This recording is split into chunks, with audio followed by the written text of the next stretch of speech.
Welcome to the Filmlings Podcast, a bi-weekly podcast where we analyze all that goes into effective filmmaking. I'm Jonathan. And I'm Alex. And this is episode 66, Shooting Scorsese. And joining us today is Benjamin Angrisano. Welcome back. Thanks, guys. How you doing? How you been? Good. Excited to have another guest on the podcast. It's been a minute. Has it? How often do you do that? How often do you bring a new guest on the show? Every couple months or so. We try to. Wow. Last time we had a guest on, I lost my voice. So hopefully we will have better luck today. Oh, yeah. Yeah, don't throw all this on me. So, Ben, you requested for us to cover some movies by Martin Scorsese, and specifically we'll be covering some of his earlier films from the 70s and one from 1980, and collaborations with Robert DeNiro, which most of Scorsese's movies are. Yeah, a lot of them do have De Niro in them. Well, what I just started looking through, when you asked me to do this, your movies that you'd already covered, and I realized you did not have any Scorsese. And so We did do Aviator. That's the only one that we've done. Oh, see, I want to talk about Aviator later. But that's interesting. Okay. Yeah, okay. Yeah, so we can totally, because that is in our canon. Mm-hmm. But first, let's talk a little bit about the man himself. Martin Scorsese was born in New York City, which is basically its own character in all three of these movies. And he was born in 1942, studied film school at NYU, and then came up into the film school brats, as they are called, which is a group of filmmakers who were just getting into the industry in the 70s. Basically, the first group of filmmakers who went through film school, and so spent a lot of time studying films and foreign films and all of that, which is why the movement that they created, which became known as the American New Wave, has a lot of European influence, French New Wave influence. And the core of that group is generally regarded as Martin Scorsese, Brian De Palma, Francis Ford Coppola, George Lucas, and Steven Spielberg. Most of whom are still making stuff today, which is kind of amazing, how big of an influence this group of filmmakers had. And then his first film was made for B-movie producer Roger Corman, called Boxcar Bertha in 1972. And then he followed that with Mean Streets in 1973, which we'll actually be talking about today. And that got him some attention and got him some bigger budgets to do more movies afterwards. And he made several more movies after that, and kind of had a little bit of struggle with depression and some drug addiction and stuff like that. And actually, his friendship with Robert De Niro, which we'll also be talking about today, and Robert De Niro pushing him to make the film Raging Bull based on the autobiography of Jake LaMotta, kind of, I think he credits it as basically saving his life and getting him to pull his life back together, and eventually led to a very long career, which is still continuing today. He just made a film, a couple years ago. Was Silence the last film he directed? I believe so. I saw that. That was very recent, though. Yeah. And aside from his contribution to film as a whole, he also has a big contribution to the preservation of film throughout history, because he founded the Film Foundation, which has a goal of taking old film, important films that were not kept up very well, and making sure that they survive for future generations. And we've talked about that a lot on the podcast before, but now we're actually talking about the man who created it. But what are the films that we are talking about today specifically? You talking to me? I'm talking to any of y'all. Okay. Talking to me? Yeah, see, he got it. We're talking about Mean Streets, 73. We're talking about Taxi Driver, which is my favorite of this bunch, even though Raging Bull, the third film, is often noted as his greatest film and one of the top 10 greatest American films of all time or something. So I had not seen Raging Bull until this week, but I felt like it fit along with Mean Streets and Taxi Driver as the most appropriate. But yeah, I'm excited. I like to watch new movies. And And ones I've already seen. So yeah. Mean Streets was his second feature that he ever did, and it was kind of a reaction to the much more artsy first film, Boxcar Bertha.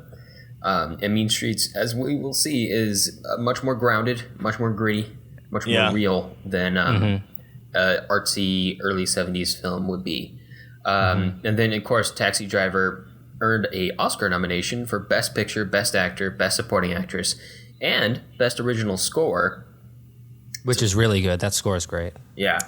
Bernard Herrmann, who I think died during production because it says like dedicated to him or something at the end with his birth and death year. Oh yeah, and we've talked about Bernard Herrmann a lot because he did, a ton of scores, but most notably probably a large portion of Hitchcock's films. Okay. Raging Bull also has a great soundtrack, and that ended with a dedication and a Bible verse. That I feel like was more of like a personal touch from Scorsese. Like I'm saying, how the film kind of like had a big impact on him, on his personal life as well. Oh, okay. And the screenwriter and Robert De Niro, who kind of helped him get to that point, I think that was more of a dedication to them. Separate from the film. Yeah. Interesting. Okay. But yeah, Raging Bull won, or actually it only won one Oscar, which is, or two Oscars for Best Actor and Best Editing. And editing is something we'll definitely be talking about today. Yeah. And it was also nominated for Best Picture, Best Supporting Actor, Best Supporting Actress, Best Director, Best Cinematography, and Best Sound.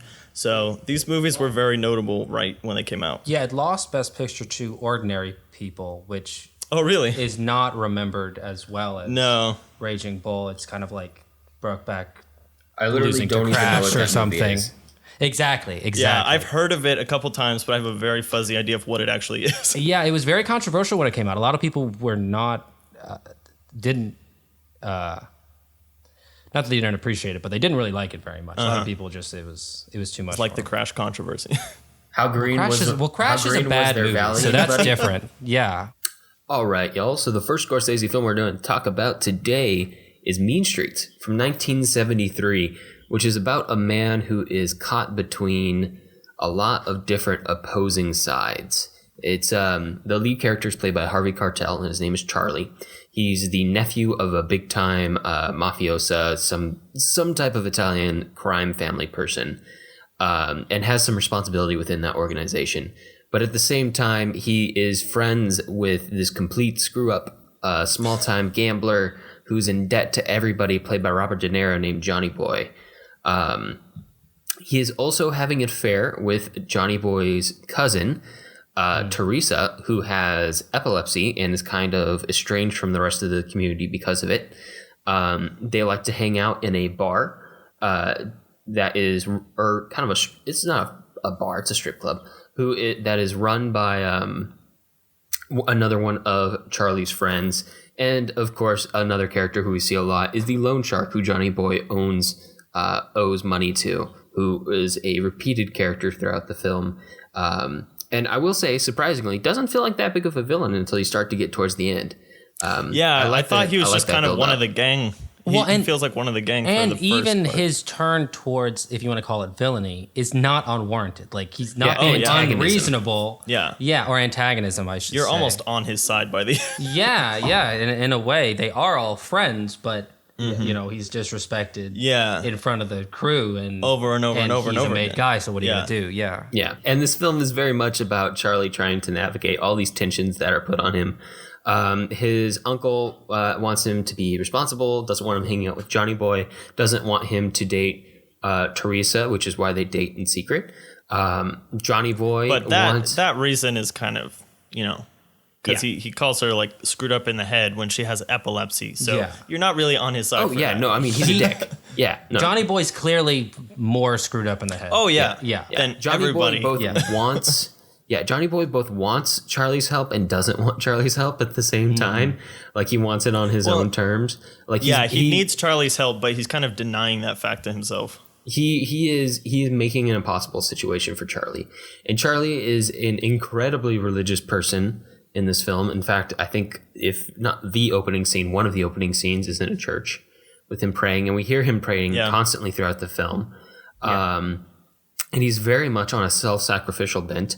And partway through the film, you can tell he kind of decides that he's going to vindicate himself or sacrifice himself or make up for the fact that he lives this mobster life by doing everything he can to help Johnny Boy, even if it means sacrificing himself, which is not an easy task. And of course, we won't go all the way to the end yet because we're still not in the spoilers section, but safe to say, the tension does not hold and something has to give. And kind of everything gives all at once. And to see where it lays at the end is fascinating. That's why you watch the movie. So here's an interesting thing. He references St. Francis a lot. Do you any of y'all know anything about St. Francis? Yep. Yeah, St. Francis, isn't that a hospital like for kids?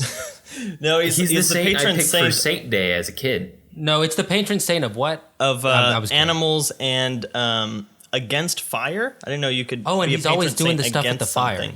Yeah. He's literally The burning and of- figuratively playing with fire throughout the entire movie. Yes. But also, Oh yeah, I he's feel always like touching flames. I feel like he also sees Johnny as like a stray dog or something that he's trying to train and build up. Like he's this Yes. guy who just walked into a forest and is gonna like tame a grizzly bear or something. Yeah. But it's not how it works because Johnny doesn't want to be tamed and he feels condescended to some extent, and that just makes everything worse. Yes. And Johnny keeps getting worse, which makes Charlie's situation worse. Yeah. And Charlie won't give up on Johnny, and Johnny clearly needs to be left alone to face the consequences, his own consequences, because Charlie gets dragged into those consequences does. by not leaving him alone. He does. You were talking about the ending, Alex, that we don't want to get into yet, but I will say something that ties into the ending is the opening line of the film, which is actually read over by Scorsese himself. Oh, really? Scorsese has a couple of interesting cameos in these movies. Okay. Some of them are obvious. Some of them are obvious. The one with other Taxi two Driver is movies. obvious. Uh-huh. And that was just because the guy who was supposed to do that didn't show up. Oh, really? And he was like, I'll do it. Okay. Yeah. But the opening line is, you don't make up for your sins in church. You do it in the streets. You do it at home. The rest is bullshit, and you know it. Mm-hmm. And at the end of the movie, the hand with the gun that comes out of the back seat Is that Scorsese? is Scorsese. Wow. Yes. Wow. So, yeah, I mean, what you were saying, Alex, about the end, I feel like it definitely bookends itself thematically. So, yeah. And there's actually an alternate ending, a scene that was going to come after the final scene that they cut, which we can get into when we talk about the ending. But Okay. yeah. Yeah, but I think that while we're here, like this idea of this tension between violence and this violent lifestyle and spirituality seems like something that kind of follows Scorsese throughout his career. Even like we just talked about, his most recent film, Silence, is all about religion and persecution and violence and all that kind of stuff. So it's interesting that this, like, what we can pretty much call like the first Martin Scorsese movie, because it kind of encapsulates a lot of things that would follow him throughout his career, is already setting up those things, which we see a lot of times with directors. So it's cool to see that here with Scorsese too. Yeah. And you know what's interesting, guys? Seeing a Tell really me. young Robert De Niro. Oh my gosh, I love he's young De Niro. so That's young. another reason I wanted to do this, is because that 70s, early 80s De Niro, like, nothing is better than that. When I Yeah. watch him perform on screen and he just comes alive and goes crazy, He's it's young, just magic. He's crazy. He's got so much energy. Yeah, Complete nutcase. Plays the role he needs to play in the story perfectly. Yeah, right. great. Yes. Yeah, and I mean he takes on the three characters in these movies like so well. Like he just goes into them, and there are a lot of similarities between them and some of the struggles, but they're also very, very different characters. Yes. For sure. And he just throws himself into that and is so versatile. It's amazing. So what's interesting to me, in the very next year after Mean Streets, before he did any other Scorsese movies, he was in The Godfather Part 2 as young Vito Corleone, young Marlon Brando. I know Jonathan has not yet That's somehow seen or experienced The Godfather that is films. a blot on my But watching history. for those of you who don't know, The Godfather Part 2 is both a prequel and a sequel to The Godfather. And Okay. so the... Shut up, Alex.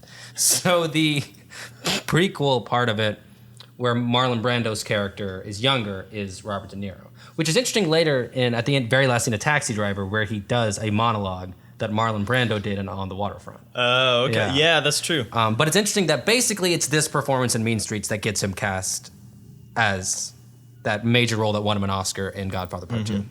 Yeah, or maybe just nominated for an Oscar. I don't remember. And kind of keeping it in the same realm. Like, it's interesting watching this movie because it's like a little gangster movie. You know, it's about these kind of the bottom rungs of this kind of gangster society, as these, like, Charlie's trying to work his way up, and Johnny Boy keeps pulling him down. Johnny Boy seems to have no aspirations whatsoever. Yeah. But still, in that world, like, this is coming from Martin Scorsese, who goes on to do Goodfellas and Gangs of New York and a lot of films with this kind of gangster and institutional violence background. And again, he starts it off right here with his first real film that would tackle a lot of these themes.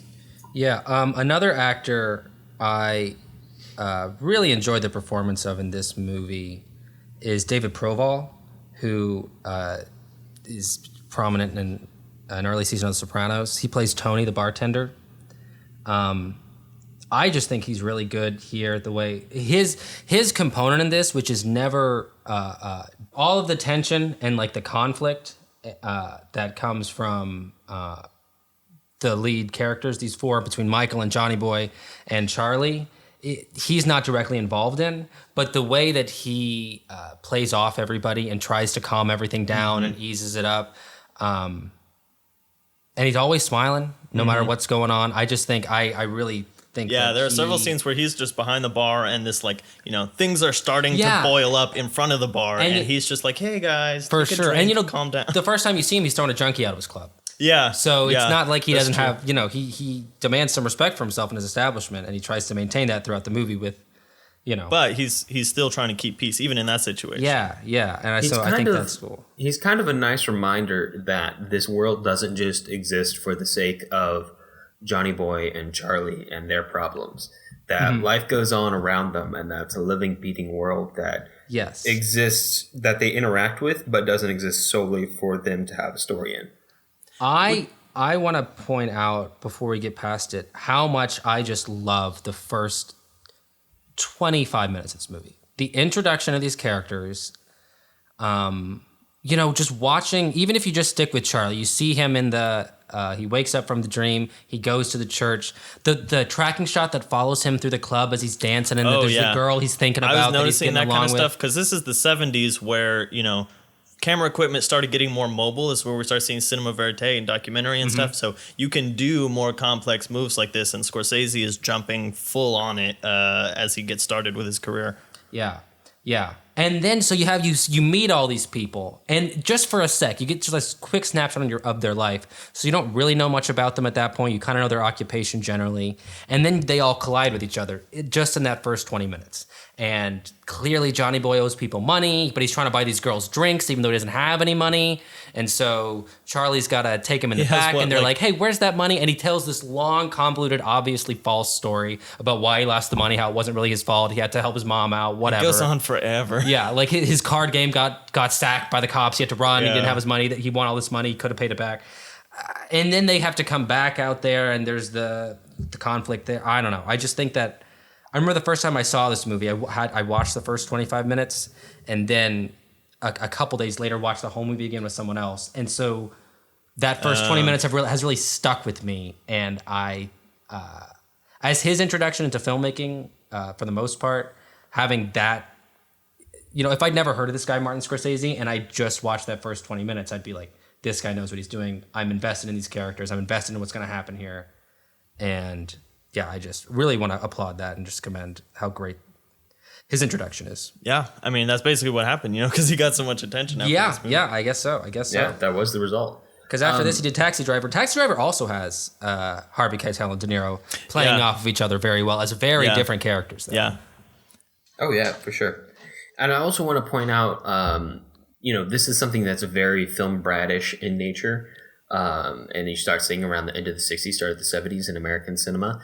But this self-referential nature of media becomes more and more evident. And you see a lot of examples of it in Mean Streets, where the characters go to movie theaters and watch movies. Yeah. And interesting. It's And almost very specific movies feels- at specific points. Yeah. Towards the end, I think my favorite reference in the film is towards the end. There's a scene, a character's like watching TV or watching a movie in a movie theater, one of the two. Anyway, it's from Kiss Me Deadly, which is a wonderful movie about a guy who it's like him versus all these evil people. And it has a very much a self-sacrificial tone, a very man versus the entire world, a lot of weight on one person's shoulders tone to it. And the style of that film, you can see if you've watched both that film and Mean Streets, definitely influences the latter. That is really cool. I love it when movies do that. Whenever I'll see that, oftentimes TV, modern golden age TV, you'll do that. You'll see in Mad Men, they'll be sitting there watching, and whatever's on the TV is important in some way to the theme that's going on. And I always like to take that next step into the movie or into the media and be like, oh, what is that referencing here? How is that part of this? One of the other things that's very American New Wave about this film is that about this era is when pop music and normal cultural music was making its way into films as an underlying score for them, or basically in place of a score. And Scorsese uses pop music throughout this film in place of getting like a composer to do the score and stuff, like we're going to see with Bernard Herrmann in Taxi Driver. But he uses it very specifically. There are several points where a scene will start with music playing to bring us into it, and then as soon as the scene kicks into gear, it cuts off, and we're just left with the Foley and the sounds of what's happening in the scene. But as soon as that music cuts off, you get drawn into those other sound effects even more because you're noticing them much more. And it's like a hard cut every time. It's just like something happens and then boom, music's gone. Here's what's left in the scene. Yeah. I think that the music here is just excellent. All their different, the 70s pop music. The music used up half their budget. Did you know that? Oh, really? The rights to, I would imagine so, because it looks very low budget film anyway, and then they've got all of this, like so many pop music, and that's not cheap to license even one song, and they've got throughout the whole movie. Yeah, and Scorsese always does that. He'll bring in really good music. He never uses a score. He always, well, that's false. He doesn't never use a score, but often during scenes where characters are interacting or something, he won't have a soundtrack in the back, he'll have a song. I guess during the opening titles, like of Raging Bull or during Taxi Driver, he started using silence and silence a lot more. But Taxi Driver definitely had a score throughout the whole thing with Bernard Herrmann, who's famous composer. That is true. But I also really want to bring up the opening titles. I really like the home videos at the beginning that gives you a sense of these people's backstory that he uses again in Raging Bull to bridge a gap of when he gets married. And with gives this you a time 8mm footage. Yeah, I really like that technique because it gives you a lot of.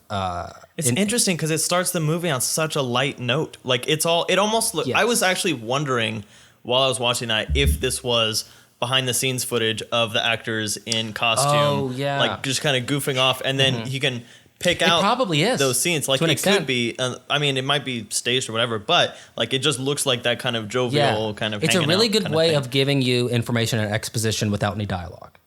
So it doesn't feel like exposition.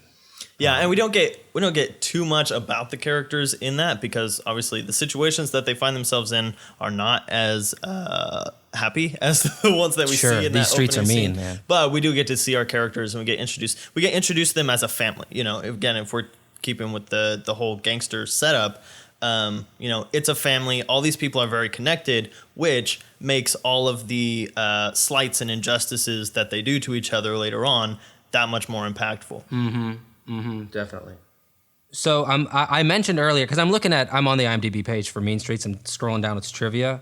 I mentioned earlier that Scorsese is the one who did the voiceover at the beginning, not Harvey Keitel, even though it's his thoughts.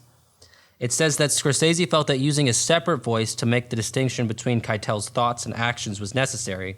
Scorsese borrowed this technique from Federico Fellini, who used it in Vitelloni from 53, which I've not seen. Okay. But yeah, that is like literally French New Wave coming into Yes, American New that's Wave. so good. That is just the direct definition of that. Yeah. Is it Vitelloni? That's not French New Wave. That's Italian. That is Italian. Yes. But European New Wave.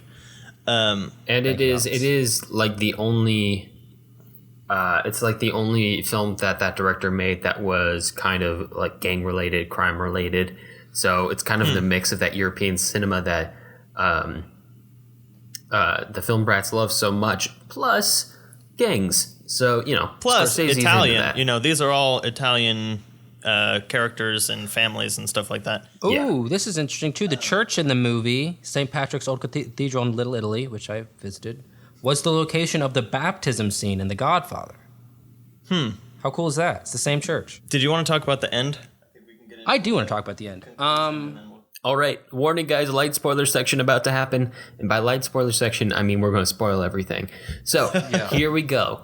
And go. What you got, Ben? Tell us about the end. What do I have, Ben? Yeah. Okay. So this movie, it comes to a head when Johnny Boy not only now owes this guy, Michael, who's their friend, but is also, a connected guy, a lot of money. He then, I guess he's pretty higher up. Like, he seems higher up on the rung than Charlie is. Yeah. Like, for sure. he's got strings to pull. For sure. So yeah, no, I mean, De Niro just pulls a gun out on him on a. I guess he's drunk or high or so. I don't know what his deal is at that point. He's just an idiot. No, like he's they just a literally dumbass. he's crazy, and they say that in the movie. He is literally insane. So he pulls a gun on him in the bar and is like, "Get out of here! I'm not giving you your money," or something. Empty gun. An empty gun. An empty gun. Yes, just to make a point. God. And the guy's like, "Okay, well then I'm coming for you," and he does. At the end of the movie, we have Charlie and Johnny Boy and Johnny Boy's Teresa. cousin, who is Teresa, Charlie's girlfriend, and are they getting out of town? Yeah, they're running away. And they're running away, but To not fast Brooklyn, enough. of all places. Of course, yeah, and Like you're running towards a dead end. Why would you do that? Like, go. I don't. So Michael catches up with them, and a hand from the back seat of Michael's car, which, as I noted, is Scorsese's hand, fires a few shots off. I don't know if Charlie gets hit. Johnny Boy, what's interesting is... I think they aim for Johnny Boy, and then Charlie crashes the car, and so he's all wounded. And isn't she having a fit, like a seizure? She starts having a seizure. I actually was interested It's in her awful. first seizure. So one of the things is she has epilepsy. Her performance is excellent, by the way. But it's interesting that, this has kind of been talked up since the beginning of the movie. Like, she has epilepsy. It's almost like Chekhov's seizure or something. Like, you're just waiting for her to have a seizure. At the worst moment, And then... Charlie and Johnny Boy are having this argument. She has a seizure in the middle of it, and then they leave. They just leave her with some old lady from the apartment and walk outside, and he's like, puts his arm around Johnny Boy, and they're like, let's go straighten this out. And I'm like, wait, you're just gonna walk away from this? Yeah, I don't... It's interesting the way that... Sorry, sidebar from the ending. That men treat women in all three of these movies. Yeah, that is Even a the big good point. characters are, at best, dismissive. Oftentimes, and not concerning, and not caring, and not, except for Travis with Jodie Foster, Right. which we'll get into. But he misunderstands the situation. Sure. He doesn't go about it the right way. Even then, that's Absolutely. it's a pretty toxic view. Right. Absolutely. Toxic masculinity, I think, is definitely a key theme in all three of these. And Scorsese is accused of that a lot. And I mean, can you think of any fully developed female characters in any Scorsese movie that are like really... I'm being hard pressed to, at this moment, think of a strong, dense, complicated female character that's not just there to have sex with the male lead. Maybe or leads the if we're talking character about of the party. Katharine Hepburn in The Aviator. Sure, but that's a real That's person. How can who you she not was. make her I strong? know. Yeah. You can't really avoid that. Anywho, Back to the ending. Johnny Boy is shot in the neck, I think. It's pretty bad. I think, it's shot in several places. Yeah, so like he, hanging out of the car and stuff. Yeah, and so he is presumed dead. You don't even know. What's interesting about this movie is that it just leaves Charlie yelling in the streets with his girlfriend having a seizure, his friend having been shot up, and you don't really know where it ends. Everyone's watching from their windows. They close their windows. It's and that's kind the of end that it. nihilistic American New Wave thing again, like Easy Rider. I mean, Yes. it just has that very, just downer ending, practically. There's Downer not...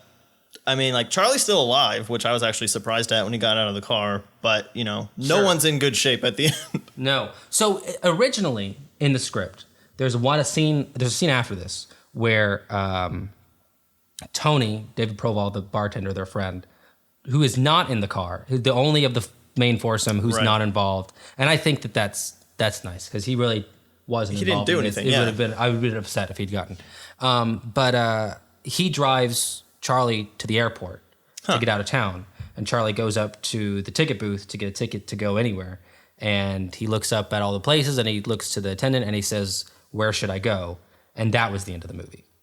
But he decided to cut that out. I guess he thought it was more impactful to just have it end here, which does feel like, as much as I feel like I appreciate the way he ended it, I would have liked to see Tony again, but also it does feel very experimental. Feels like the decision a first-time director would make, like, let's just end it here and it'll be crazy. Yeah. And it is. So I would say the central question of this film is whether or not Charlie's character is going to be able to balance all of these different parts of his life without it blowing up in his face.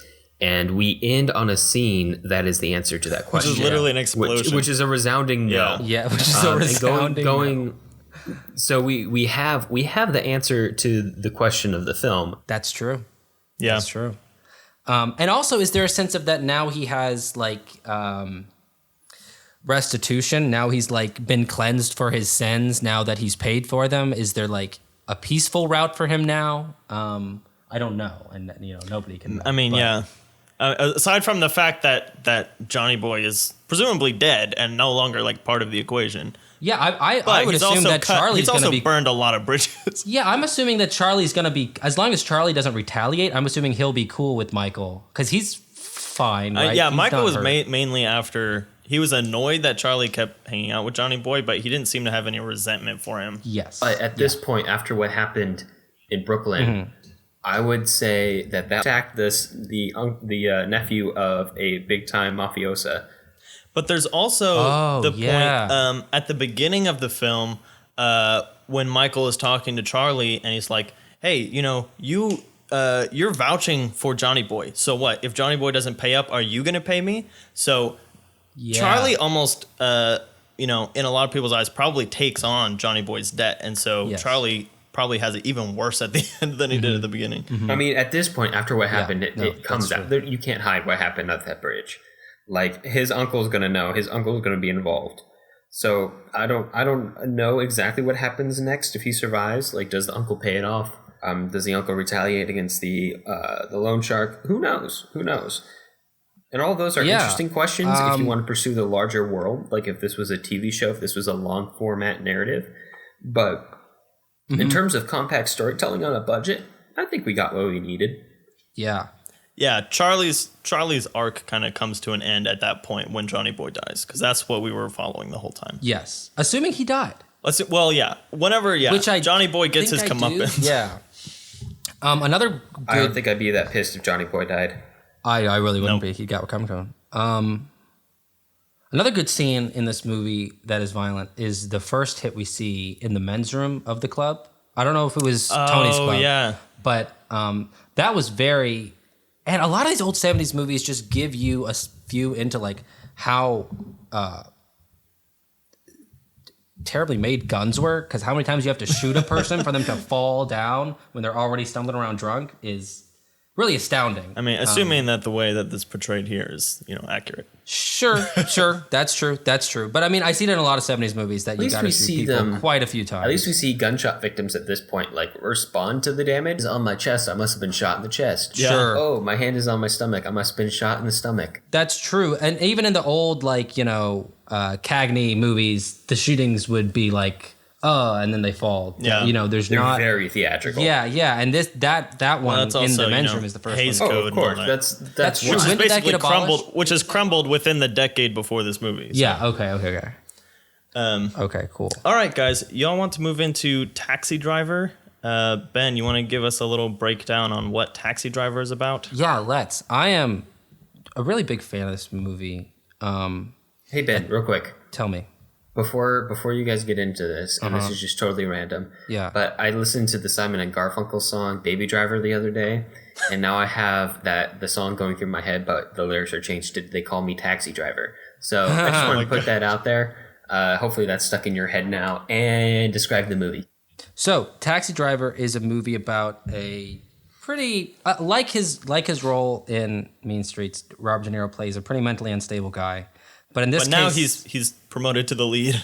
he's promoted to the lead, mentally unstable lead this time. But he's a mentally unstable veteran who works as a taxi driver at night in New York, and I don't know. Really great. Again, as you were talking about. Well, in light of exposition, like we see him doing this job interview for this taxi driver position, and that is a situation that makes sense for the story and also makes sense for us to get a ton of information in one dump without feeling exposition-y. Yes. So we get a lot of information about him. You know, he was in Vietnam. He's come back recently. He doesn't really have that much to do. He just wants to work a lot because he doesn't have a lot to do. Yes. Loner Yes. that you want to feel sympathetic for, but then you realize how crazy he is over the course of the movie.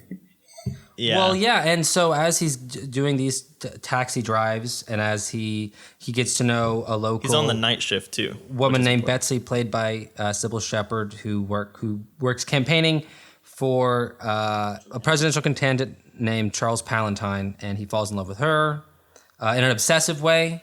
Her colleague Tom, played wonderfully by Albert Brooks here, also features in a little bit, and eventually his being rejected by her starts to make him look around the city, and he sees all the decadence and the sleaze going around, and it just fuels his urge for violence. He wants to clean up the city like Batman. Yeah, I don't uh, know if it's like an urge for violence necessarily. That's what he knows. Well, I think that his sexual frustration is urging the violence, Yeah. much like Raging Bull. But yeah, we're gonna see that again for sure. Yeah, I think a little armchair psychology. I think he feels lonesome, excluded, frustrated, and then is looking for an excuse for and why he has feels that way. PTSD, which doesn't. and he has PTSD, which isn't helping. Yeah. And instead of settling on the problems he has in himself, he settles on the problems he sees around him, which are as he calls them, the dirt and the scum of the city. Sure. And then he turns his violence that way. And so all the while he's doing this, he's also attempting to liberate a 12-year-old Jodie Foster prostitute from Harvey Keitel, her pimp. Yeah. So Harvey Keitel takes a different turn in this movie as well. Yeah. He, gets a demotion to the villain, supporting villain instead of, protagonist lead. Yeah, I love this movie. That's what the movie's about. So if you want to jump into what you responded to, because you just watched it for the first time, Jonathan. I watched Alex all these and I had movies seen for it. the first time. Yeah, no, that's awesome. Yeah. So what are your impressions having seen it for the first time? So yeah, like kind of departing from the film itself for a second. Honestly, what I was thinking, obviously when you see a seminal movie like this later on, like I have, all I could think of was all the movies that this film has influenced. So I was thinking Leon the Professional, I was thinking Drive, I was thinking Nightcrawler. Like all these movies that have so much in common thematically, character-wise, character dynamics, as in the case with Leon the Professional, of like the assassin kind of like hardened guy and the younger girl. But yeah, so it was interesting seeing all of that, and like this movie pretty much generates a lot of that coming out of this American New Wave that obviously if we have a wave, it creates a lot of ripples afterwards. So that honestly was my first impression, was just thinking about all of these other things that came after this.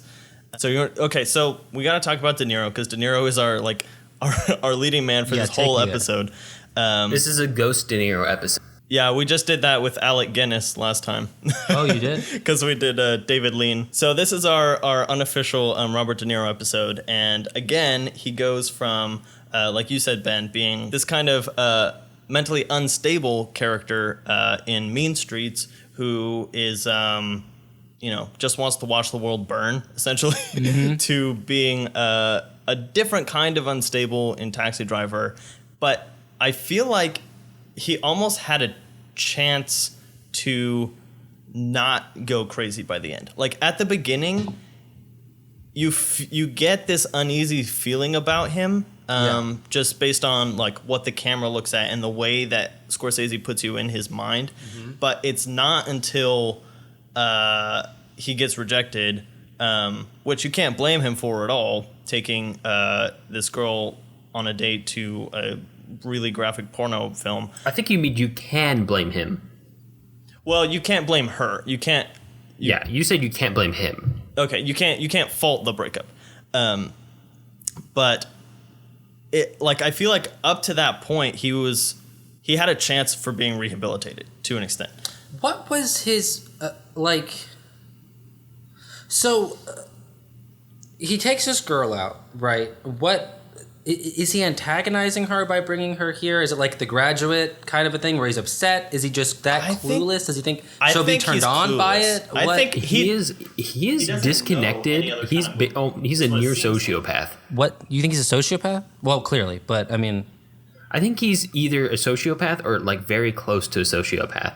He doesn't seem to fully understand. Yeah, he's kind of socially oblivious.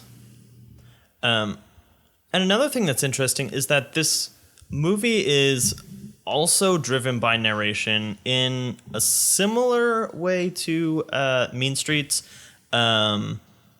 except instead of like manifesting itself in prayers, it's these journal entries that he's writing to himself. And they don't have a lot, like they're kind of discombobulated sometimes. Like, I don't know, it's interesting to hear him talk about himself, but you don't really get too much about himself through them. Like they're just kind of rambles sometimes. And how much he just... And it's almost like he's deluded himself, because he even in the journal entries talks about, or even in that letter that he sends to his parents or whatever, he talks about these government work and stuff. That clearly he does not have this actual government work. Yeah, although for a while I was like, is he really, like, is there something else going on that's going to be like revealed? But he's just deluded himself because he's gotten mixed up into this whole political thing because this girl that he's fixated on is running this political campaign. Yeah. And then, I guess that just in his psyche gets warped into this thing where, he tells the president on this chance that the president gets into his taxi, or the presidential candidate gets into his taxi, and he tells him, like, we need to clean up the streets. And he's like, oh, yep, that's going to take a big change, but I'll try. Sure. Or like, but seeming not terribly genuine. And so, then that gets warped into, okay, no one's going to do this, so I've got to take something into my own hands. But, all of these elements are kind of coming in from different angles, and they just get warped and twisted in his mind, and it leads to the end, the end climax. Which we'll get into. I was talking to you about the theme of isolation with this movie, and how isolation can make a person crazy is another part of this. If you're just alone with your thoughts and you're already prone to that. Something that really stood out to me before, again, now I'm looking at the taxi driver trivia thing. This is all very interesting while you guys are talking. But I was talking to you about the scene in the shot where he's trying to get a second date after the porno. Yeah, he's trying to... And he's talking to her on the phone, and the camera pans from him on the phone to this empty hallway. And I always saw that as like, now he's alone again. Here's his isolation. Here it says that director Martin Scorsese claims that the most important shot in the movie is that one. And he says that the camera moves to the side slowly and pans down the long, empty hallway next to Bickle as if to suggest that the phone conversation is too painful and pathetic to bear. Oh, that's interesting. Yeah, like you feel bad for him. Yeah. Like if you were his friend and you heard that, you'd turn away and be like, I can't. Yeah. So something else that's really interesting about this movie that we should get into, you were talking about the political candidate Palatine and how he was, said he'd clean up these streets but that wasn't really his platform. So it, and because he what we hear on the radio and everything is constantly like and their little slogan, like, we're going to give power back to the people. Like, he's not, it doesn't, like, his platform is not about taking responsibility on himself. It's about, giving it back to ordinary people, which is kind of what he does, what Travis does. Sure. And so what I think he does is, in this desperate attempt to get her attention, sometimes people who are not, as Alex was saying, totally socially adept, but they're desperate for a connection. So this girl rejects him, but now he still has to get her attention. So he figures, if I just kill this guy that she's campaigning for, then she'll notice me, and then there'll be attention or something. I wasn't totally clear on that. I'm not entirely sure for about his motivation, but I think that she is clearly connected to why he cares so much to the point of killing this guy. Well, yeah. I don't think he would have any like thought about Palantine whatsoever because he seems as clueless about politics as he is about movies. But yeah, just through her, this guy gets into his brain, and then all these other things get into his brain, and it all just gets warped up. Like, I don't think he's even thinking that, killing this guy is not going to be a good move for me because and it's not going to be a good move for me in terms of her because she's on his side, Yeah. None of it makes any sense, like, logically, but I don't think you can consider his motivations logically. And I would compare that to the real life impactful story that is connected to this movie, which is the assassination attempt of Ronald Reagan by John Hinckley Jr., who shot Ronald Reagan, supposedly, according to him, in an attempt to get the attention of 12-year-old Jodie Foster from this movie. What's interesting is Travis in this movie does that to get the attention of a completely different character. It's almost like this guy watched the movie and got confused between the female leads and was like, I'm going to do that. Then that'll... But, I mean, that's basically what Travis does with everything that he sees. That's what's so interesting about it, yeah. So, I mean, I don't know how much to tie in. Jodie Foster got a restraining order from him. And still has one to this day. That makes sense. But you know what's really funny is that because of the assassination attempt, the Oscars were postponed for a day.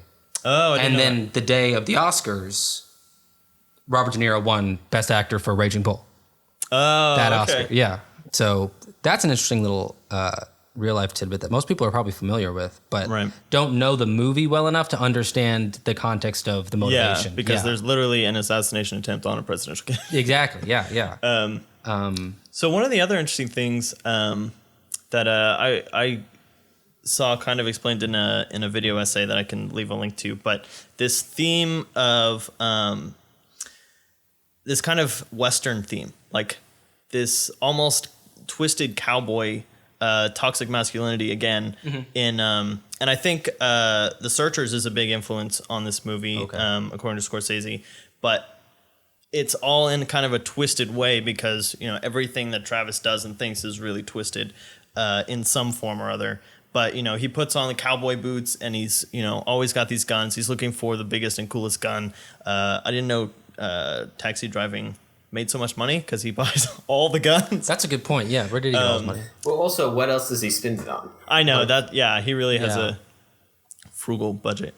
But yeah, so, I mean, you've got him as like this cowboy persona when he goes into the brothel, and he's also got this mohawk, which mohawk obviously has Native American implications, and in those westerns, the Indians, we've talked about this before with Stagecoach, are the aggressive antagonistic characters. As soon as he the others, and specifically the aggressive others and violent others, and as soon as he shaves that mohawk, he goes on his crazy killing spree. So it's interesting layers that kind of go into it. Yeah.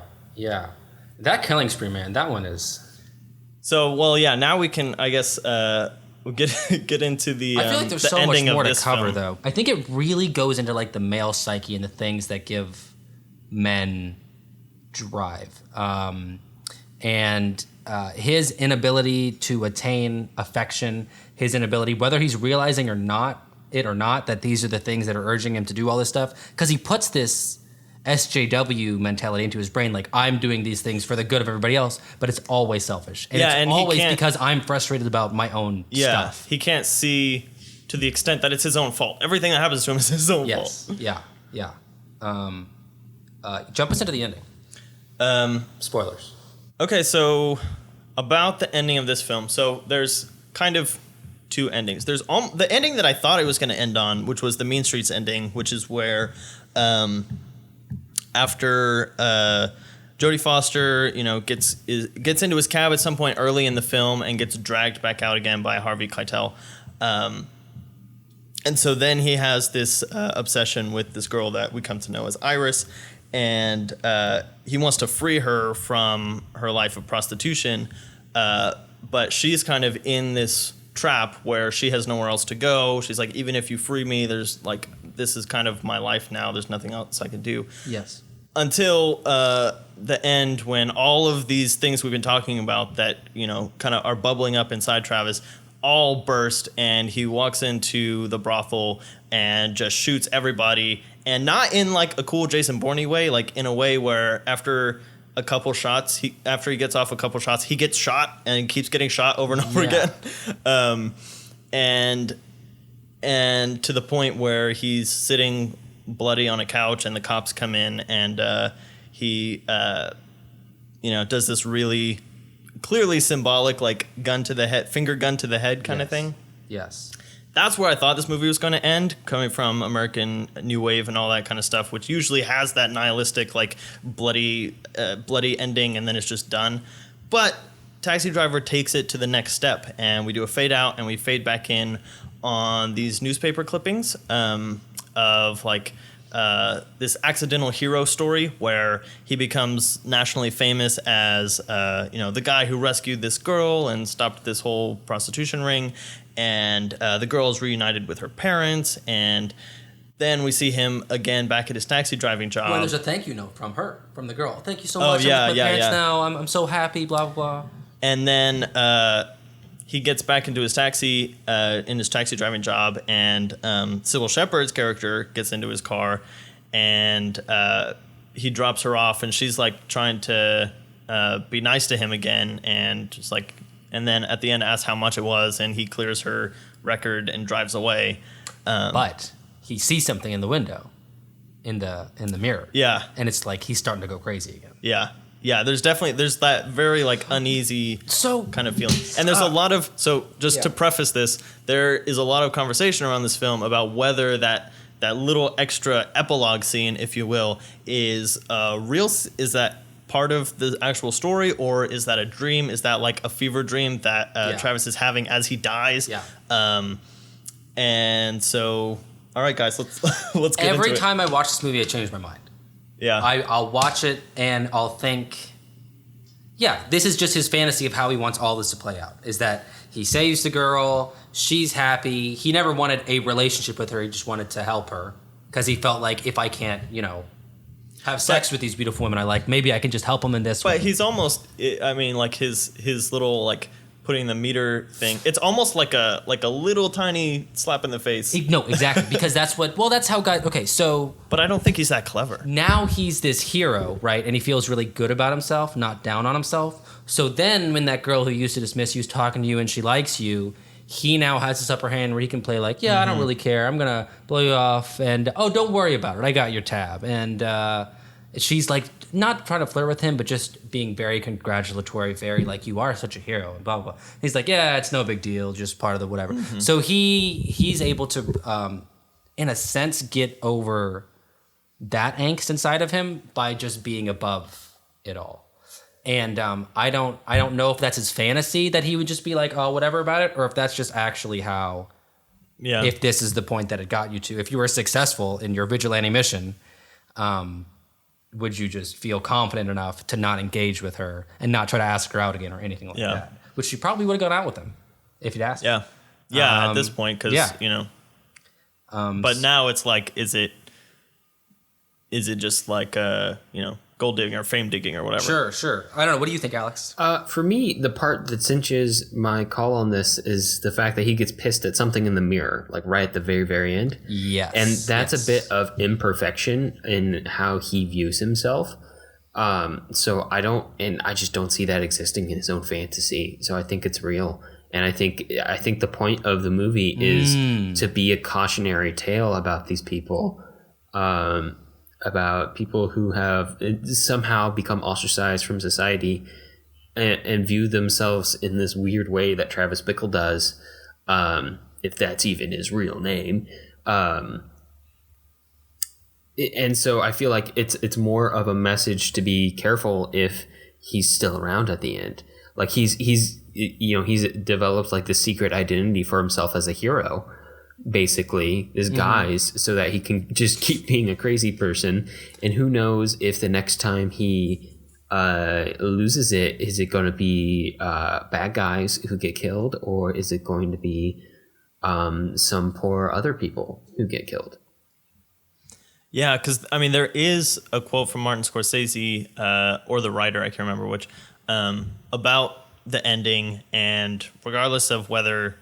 Like taking it as a true event, like part of the point is that he's not the good guy at the end. Like, things kind of turned out well for him, but he's still this ticking time bomb that has a lot of issues and is going to happen again, like Alex was saying. And who knows who's going to be in the crossfire next time, because he's not going about this rationally. None of this was a logical, methodical, thought out decision. It's just kind of a lot of stuff happens inside of his head, and then boom, he focuses on one thing and takes it all out on that one thing. And who knows if his reasons are going to line up with society's reasons next time. Yeah. I mean, and plus Scorsese characters are just tend to be so explosive. Yeah. Like that the theme, his abilities as a director and the theme of this movie just line up very well. And I kind of like it as like a true event, because it's almost a subversion of that American New Wave nihilistic ending, because we get that almost fairy tale like happy ending, like it's almost too good to be true, but it's not really, because he hasn't made that complete change yet. And so, you're kind of taking that ending that's in vogue at this time period and then flipping it on its head and adding a grain of salt to it. So it's really interesting. Making it even darker? Yeah, to some extent, but which is really interesting, and puts a lot of levels on the ending, which the ending already has so many levels. Because the idea that our heroes actually can be or are villains is almost more scary than, or I would say is more scary than the idea of like something like Bonnie and Clyde, where the villains can be heroes. Yeah, because the media that everyone else sees about him is not going to spin it as, oh yeah, he's totally deranged, but he did this one good thing. They're building him up, and people who are reading the papers are not understanding like what a mess he really is. Yeah, I asked you earlier about dynamic or dense female characters. And I feel like both Sybil Shepherd and Jodie Foster in this movie have that. Not only do they have fully realized, or at least Sybil Shepherd has, Betsy has fully realized motivation and aspirations for herself in her life. She also we understand her as like a normal person. Yeah, she has this male colleague and friend in Tom, a character again who I really like, and I think Albert Brooks does a great job. And the only two scenes, and I think these are important because the only two scenes in the movie that don't have Travis in them are Betsy having a conversation with Tom. You mean the only two scenes with her that don't have him in them? Without Travis at all. Oh, without Travis. Yeah, without De Niro as character. I thought you meant without Tom. It's the scene with Betsy and Tom where they're talking and being friends, and you see how she can relate to other men in a way that's healthy and a friendship and dynamic, and also the scene with Iris and Harvey Keitel, her pimp, where they're dancing. Oh, yeah. And that's that's the only other scene without them. And so you see the worlds of these two characters separate from Travis, and how Betsy's is healthy and Iris is decidedly not, and is manipulative, and the way that Travis is manipulative to them as well, but not in a way that is directly as harmful and malicious, I suppose. Yeah. Yeah, you're right. They are recognized as full people with full lives that exist outside of the main character of the movie. Sure. Which is a step ahead of Teresa in Mean Streets, for sure. Mm-hmm. Who is literally locked away and can only exist through her interactions with the male characters in the film. I think we haven't talked a lot about this. I think Harvey Keitel kills it here too. Oh yeah. Yeah. He's he gets the fun role though. Like if you're an actor going into this, like this is the fun one. You're the bad guy. You're the flamboyant kind of. Who gets to have a gunfight at the end. Yeah. Also, Peter Boyle as Wizard. I think he was one of the taxi cab drivers. He's the dad from Everybody Loves Raymond. Okay, yeah. Yeah. A lot of good cameos in here. Really good movie. I feel like there's so much more to talk about. Okay, do we want to talk about Martin Scorsese's cameo? Which is insane. It is pretty insane. Yeah, go ahead. And it's kind of cameo. As far as cameos go, it really is. It's more of like a minor role than it is a cameo. Yeah, not even because narratively necessary. It is a little bit thematic. Well, and in terms of Travis's motivation after hearing it, because it's one of those elements. Like again, all these elements are just going into Travis's mind and getting mixed up and kind of distorted. Yeah, and this is a big element because basically what happens is Travis gets this fare. This guy drives him to this specific apartment, tells him to keep the meter running, and they see a silhouette of a woman in a window, and he's like, "You see that woman? that's my wife, but this is not my apartment. She's in there with a black man, and we could talk about the race stuff in Martin let's Scorsese talk about the films race stuff. We haven't even talked about the race stuff. Let's Both talk these about movies, the yeah. race stuff, guys. Yeah. Race warning. Well, okay, finish your thing, and then we'll get into the race. Okay, so just about the cameo, Yeah. putting race aside for a second, he's like, this is the apartment of a black man, and she's shooting on me with him, and I'm going to kill her, and I'm going to use this gun, a 48 or whatever it was, and then he goes into like graphic detail about what a 48 does to different parts of a woman's body if you shoot her. I don't know how this guy knows that, but Yeah.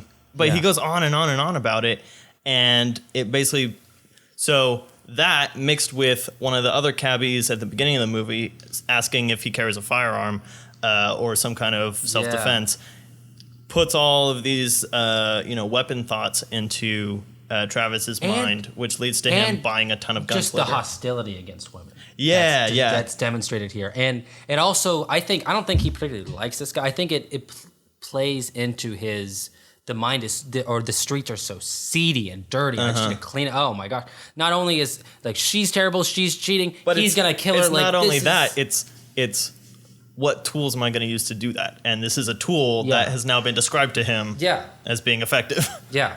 So what do you think, what do you make of the only other scene of gun violence that I can remember in this movie? I could be wrong.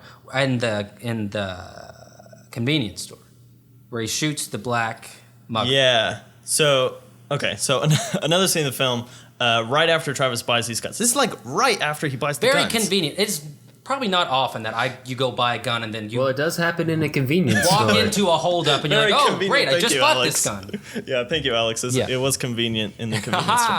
Ha! Yeah, so he buys these That's guns. literally what I'm here for, guys. And then goes shopping, and then this guy tries to mug the convenience store. He shoots the mugger, and then leaves the gun there because he doesn't have a license for it, and the store owner's just like, go ahead, I'll take care of this. And then the store owner picks up like a crowbar or something and just beats the crap out of the guy. You remember that he didn't part? die? He didn't kill him, Travis? He wasn't completely dead. He was shot in the chest a couple times, but and regardless if he was dead or not, the guy just starts beating him. Beating a man who's been shot twice. I mean, he did rob him, but I think that there's definitely a...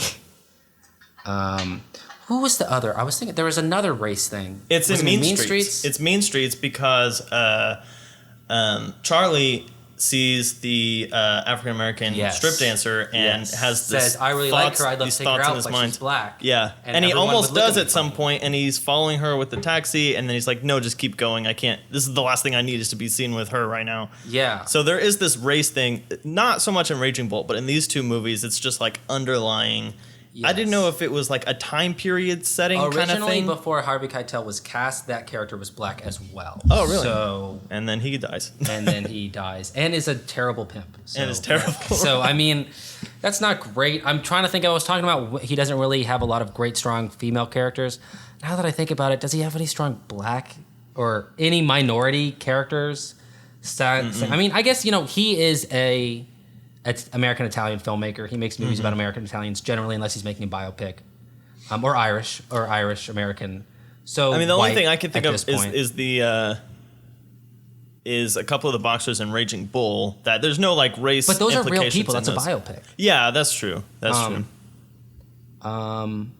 Yeah, I don't know. It's uncomfortable, but it's also a different period of time, so it's hard for me to make comparisons. Yeah. But I mean, it is something we got to bring up because Sure.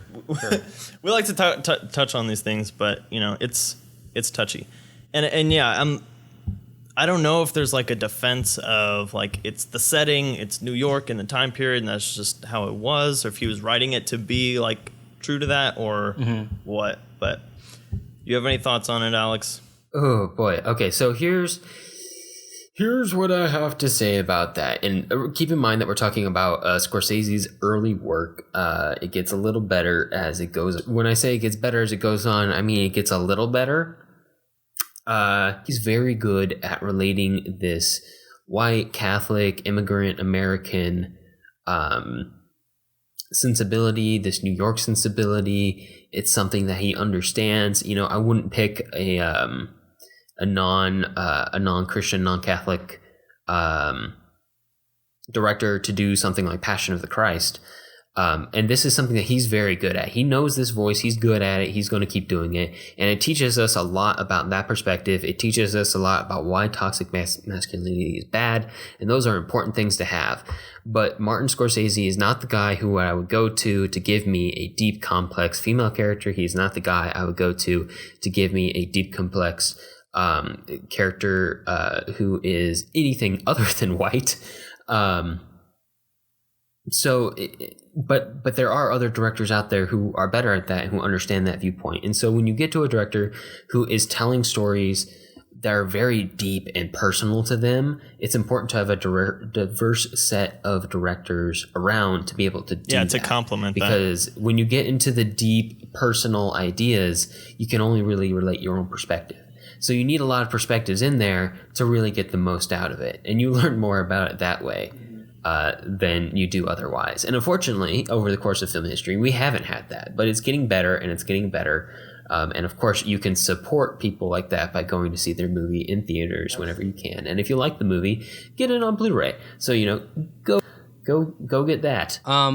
Here's my question that I've been thinking about since we've been talking about this. Why didn't he take the campaign manager to get pie and the hooker to the porno theater? Because he doesn't understand. Because that would have been great dates for the other people. It is interesting. That would have made sense, Ben. That's what made sense. Problem. Exactly. Yeah. But the thing that's weird is that it's almost like he wants to go against what society tells him he has to do. Like society says, you take a woman on a date, you get to know her, you talk to her, and then maybe you graduate to the bedroom. And he just wanted to take this professional woman to something seedy and take this seedy girl who it just gets paid to have sex with people to have a nice conversation, which I appreciate. He takes the campaign manager out to but coffee first. Granted. Does he? Yeah, okay. They talk first, and then after that goes well. It actually goes well. That's why I think there was actually a hope for him at the beginning. Yeah. And he's like, do you want to go see a movie? And she's like, sure, because going to see a movie is a normal thing. Yes. And those are the only movies that he sees, and he sees couples going there for the wrong reasons, granted. But that's why he takes her there, because he sees other couples going there. They're the only movies that he sees. He doesn't know anything about other movies, so he takes her to what he knows, and he doesn't realize that that's just completely wrong. You know what? The moments like that, honestly, remind me of Rain Man. Like, just these moments where he just doesn't get it. You know, Dustin Hoffman was offered this role and turned it down because he said Martin Scorsese is crazy. He's like, you're crazy. You're batshit. And then he regretted it.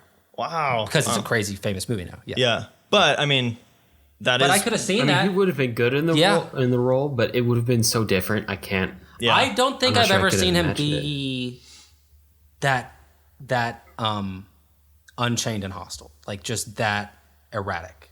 I don't know. He's pretty crazy in Midnight Cowboy. But is he that violent? No, he's not that violent though. See, I was thinking this is why this movie reminded me of Nightcrawler, because Jake Gyllenhaal's character is that cold, reserved person who doesn't really get it. He gets it more than Travis does, but he also has that incredibly violent, I will do whatever the heck I want to get what I want. But you can understand the motivations of Jake Gyllenhaal and Nightcrawler much more. They just happen to kind of follow the same path that Travis does. And he's more sociopathic than this guy. He's like... Yeah, no, it's much more cold and calculating. Yes, exactly. And selfish. You know, Taxi Driver, he's like still trying to do the right thing Taxi to some Driver, extent. it's all from like emotion. It's all just like I can't handle these things, and so I take it out in this way. Yeah. Okay, but before this podcast goes too long, we should get into Raging Bull. Okay, so Raging Bull is a biopic. It is about an actual boxer named Jake LaMotta, who was very good in the ring. He was called the Raging Bull because he was just fierce. He would just beat his opponents brutally, which is what you want to do in boxing. But he also could take a beating himself, and we see that in the film at some points when he takes a beating that he doesn't have to, just to show how much of a beating that he can take. And is that why he does that? Yes, because remember at the end after that he's like, "You didn't get me down. You didn't get me down." Oh, like, I love that line. Where he's like, "Hey, want. I didn't go down." Yeah. And that's kind of the whole point, is that in the ring, no one can get him to the mat. You know, that is what he's most proud of. He doesn't win all the matches, but he's very proud that he's never gotten knocked out. Yeah. So So we kind of follow his life through these alternating scenes between him in the ring and his personal life, mostly focused on his personal life, which is something I want to get to. But at the beginning, we see him. He has, I guess, a girlfriend that he's living with in this apartment. No, he's married. Is it a wife? Oh, I yeah, wasn't sure wife. if it was his wife or not. Yeah, because she just kind of disappears. Nobody just can go through a disappears. Scorsese movie without getting divorced. At least twice. Exactly. Yeah, I thought that, but Yes. she disappears so completely that I wasn't sure if it was a girlfriend or not. That's true. It's So, never addressed. Which is yeah, kind so of he's the with point. this girl. They are, yeah, I know. And I think Jake LaMotta was married like over 10 times or something. Oh, wow. But That sounds so exhausting. I know, but if he's anything like Robert De Niro's portrayal, you can totally understand why. So we start with him kind of in this. The first scene we see of him is him with his wife, and they're just like going at each other over breakfast or something. Like he wants we see him in the steak and it's future not ready. first. Do we? Oh well, okay. So yeah, we start with a flash forward of him like in a tux. He's like a comic at a nightclub. He's fat. Yeah, he's like Yeah. an MC. He's like coming up with a poem like on the spot Yeah. that has like, traces of Shakespeare and stuff in it, which is really interesting. And then we get into this other story where we see him as a young kid at the prime of his boxing career, but he's arguing with his wife over steak and eggs and stupid things. And his brother shows up, Joe Pesci, which I'm not sure if this is the first Martin Scorsese-Joe Pesci collaboration, but I know that he comes up in Martin Scorsese's career. Oh, Joe Pesci. A lot also. Everybody, real quick, what's your favorite Joe Pesci movie? 1, 2, 3. Ooh. Home Alone. Casino. Yeah, Good one, Alex. I'm going to say My Cousin Vinny. I just say Home Alone because I love Joe Pesci trying not to cuss. That's true. Yes, yeah. And he gets real mad at that kid, too. Yeah. Yep. It's But great. but they It's put so in good. like this gibberish, like Yeah, exactly. Yeah. He's so well cast. Yeah, in that so- movie. I love it. Oh, Yeah, so sorry, Joe guys. Pesci and Robert De Niro are brothers through the use of lots of makeup, and we kind of see Joe Pesci is Robert De Niro's manager. He's Jake LaMotta's manager, and as we go through, we see just like kind of alternating scenes between these actual fights that Jake LaMotta had in the ring, but they're like, for a boxing movie, and I'm just gonna kind of get into this a little bit. For a boxing movie, boxing is like the least important part. It's almost like a score. Like it's just Yeah. accents all of the personal stuff at home, which is really the point. Because Jake LaMotta like starts this affair with this other girl, and then eventually, like I said, his other wife just disappears, and at some point we get this montage, which you were talking about earlier, this 8mm montage. The only color footage in the film, by the way. This is a black and white film. That wasn't color. I didn't even make the connection that they switched to color for a sec. And so they get married. His brother gets married. They have like this happy home life kind of a thing, which again, it's interesting that the 8mm stuff is like the only happy part of the whole movie. I like how what he does with the frames per second too. We'll talk about that at some point. But the way Yeah, no, editing is so important in this movie. And basically, I'm just gonna kind of like fly over view here. That's okay. Go ahead. Jake LaMotta like goes through all these fights. He has a lot of arguments with his wife. He's extremely jealous of his wife, even though he literally meets her when he has an affair with her, which I think Which is the is most why he ironic knows. thing ever. And she was 15 years old. Oh, really? Oh, really? Yeah, what's with Scorsese and 12-year-old girls, 15-year-old girls, sexualizing 14-year-old children? girls come up in His the end of movies this are movie. all about fucked up people. Like that's the Yeah, point. I guess is that that's they're true. fucked up. That's true. And that's what I keep telling myself to hope that it's not his own neurosis. Oof. Yeah. Yeah. But again, Yeah. this is a very dark point in Martin Scorsese's life also. Yeah. And so this is how he connected to the film. Like he has no interest in making a sports movie. He didn't care about boxing. He didn't like boxing movies. That's why boxing takes such a back seat, I feel like, in the movie. Yes. Because what it's really about is someone who is very good at what they do but can't keep their personal stuff together. And that's where Martin Scorsese was at that point. To me, it's the best film I've ever seen about the low self-esteem, sexual inadequacy, and fear that leads some men to abuse women. Yeah, I mean, Or that's anyone, or abuse their friend, be abusive generally. The fact that, what he does is beat people for a living. Yes. Oh, God, that scene where she was just talking like, oh, yeah, this guy you're finding seems pretty popular. He's a good-looking guy. And he just beats the shit out of him. And he doesn't look at those mobsters who was like, oh, he's not pretty more. He looks straight at his wife, to make a point. Yeah. So as he goes through this, he's abusive to his wife.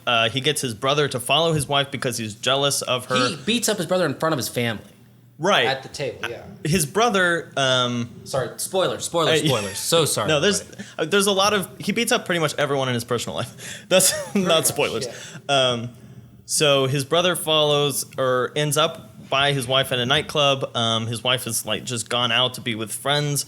And his brother beats up one of the guys that she was with and really beats him up. His brother's not even a fighter, but he smashes him in a car door. Pesci's a little guy, but every movie I've seen him in, he'll take a beating, but he can dish one out too. Yeah. And so eventually, also in his personal life, he starts eating more, which becomes a big deal. He gets out of shape. He eventually just gets out of boxing and goes into entertainment. He becomes a comedian, which is where the movie actually starts. It starts there, and then it brings us back to there. Yeah. And so he becomes this comic. His wife leaves him, but you feel so bad for her because she had to make this plan to get out because there's no way. And that's part of the conversation of this film about abusive relationships is there's almost no way out. At some point it's really hard to get out of that kind of relationship when you're being overpowered like that. So his wife leaves him. We just see glimpses of other women that he's with. He puts a woman into a cab. It's I'll be home later, but we don't know anything else about her. That's at the end. Yes, that's where we're at now. Yeah. And they're performing together. They're like an act. It's he opens her. Just kind of bouncing around nightclubs and that kind of thing. Until one nightclub that he's at that he actually owns for a little bit, it seems and he's doing all this stuff. He's hanging out with these girls. Yeah. And that's right. He opens that one, and then after this whole thing where which actually happened, he is arrested for introducing these guys to a 14-year-old girl. And then he's just kind of in these slummy nightclubs and stuff like that. And that's kind of where we leave him. We leave him reciting to himself in the mirror this kind of poem that he's put together, and then he ends with this monologue, like you said earlier, from Marlon Brando's monologue from On the Waterfront about I could have been a contender, I could have been somebody, and it's just mirrors the whole story that we just watched, which is insane. Yeah. A lot of people talking into movies. Yeah. Well, what's interesting is that... Again, this is the film brat generation. These are the people who grew up on films. One of the first generations of filmmakers who were just immersed in film theory. We've talked about... Soviet montage and stuff like that, where the Russians would take film that had already been made and deconstruct it and build it for themselves. But they were figuring it out on their own. These people were being taught film. They were studying film, not because they had to in order to make film, but because they had to in order to make better film. And so that's why we're seeing so much experimentalism and so much referentialism, because these people just they just know film. And so to make their own films more impactful, they reference other films that have impacted them. And so we get a lot of that in all of these films and in a lot of American New Wave film. Well, let's get into Robert De Niro again. And the original Christian Bale of changing your body shape for a role. Yeah. Because he goes from scrawny boxing kid to overweight older guy, and it's not through makeup. There is some makeup done to his hair and his nose and stuff like that you can tell, but by the end he is just a slobby dude, and that's what he had to do for the role. But that's what makes this film so... That's one of the things that makes this film so effective, is that you can actually see his health kind of follows the entire path of his career and his relationships. So I have a question for you guys. Yep. Ask me a question. Well, why is this movie in black and white? Ooh, good question. I think that it makes the violence. I don't even want to say it makes it less violent, but I think that having the scenes in the ring be black and white is definitely powerful and definitely brings a certain edge to it. There's no blood because of that. I mean, there is, but does not appear to be as bloody as it actually is, I should say, despite the amount of cuts and blood spews and. So I think it kind of mutes the violence, and I think it also. I don't know. Well, go ahead. There's one thing that I was thinking throughout the film is that I don't remember exactly the timeline of Jake LaMotta, but this is the era where his fights were broadcast on TV in black and white, and there are several cuts that like cut to a little 4x3 TV screen. Yeah. So it kind of mirrors that style that people were used to watching boxing in at that point. And so you could just do the boxing scenes in that black and white, but one of the major points of the movie is that the fights in his personal life are just as intense as the fights in the ring. So making that consistent across it kind of brings those two things together, because, at some point when he's beating up his brother, you're hearing the same sound effects that happen in the ring. Like it is really connecting those two parts of his life. Like he almost can't switch it off. Like when he's going to attack someone for whatever reason, he's going to go all the way. And so, I think keeping the whole thing in black and white just kind of keeps that cohesion there. What's your thoughts, Alex? Do you have like an objective reason that someone said like, here's why we made it in black and white, and you were just No. I just don't know. I just genuinely don't know. That's why I asked.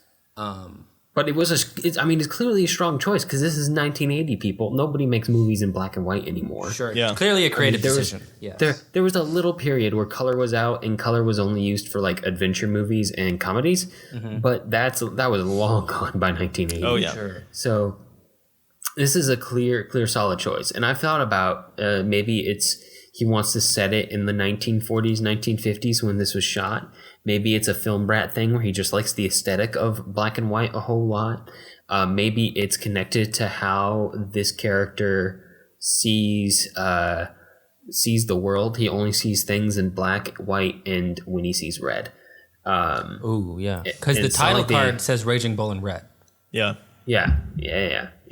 And I think he doesn't perceive the world with a whole lot of nuance over the course of the film. And it's kind of part of what leads him to be such an angry person.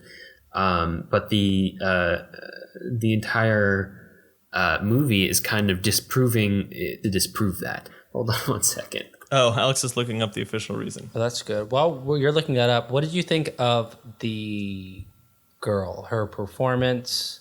Kathy Moriarty plays Vicky LaMotta. What did you think of her? I don't think I've seen her in anything else. Analyze. I think her and Joe Pesci were no names at this point. I think that this is like both of their breakout films. Okay, interesting. I thought she was very good. Yeah, for a girl who was 19 or 20 playing a 15-year-old at first, and then did they say that she's 15, or is that just what it was in real life? Well, at the end they're talking about some girl who's 14 years old, but that's completely different. Totally other thing. Yeah, they say she's 15.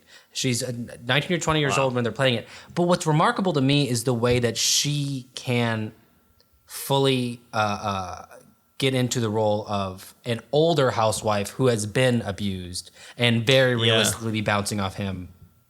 And like those little flinches and those moves away. What I want to know is there's a scene whenever he comes to get the jewels off his belt. I don't know why he didn't just sell the belt. That probably is a lot more valuable. Which is what the guy wanted. Yeah. Because it's his pride. Like he can't give up the belt. He can only get rid of the jewels on it, but he can't get rid of the belt. Yeah, he can't give it up. When he's hammering it and she's like, she was 17 when they made the film. Wow.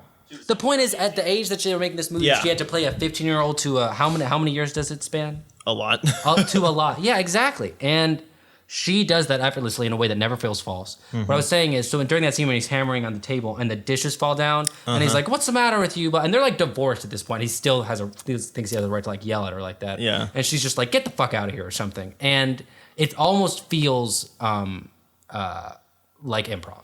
It almost feels like they can play off with each other so well at this point.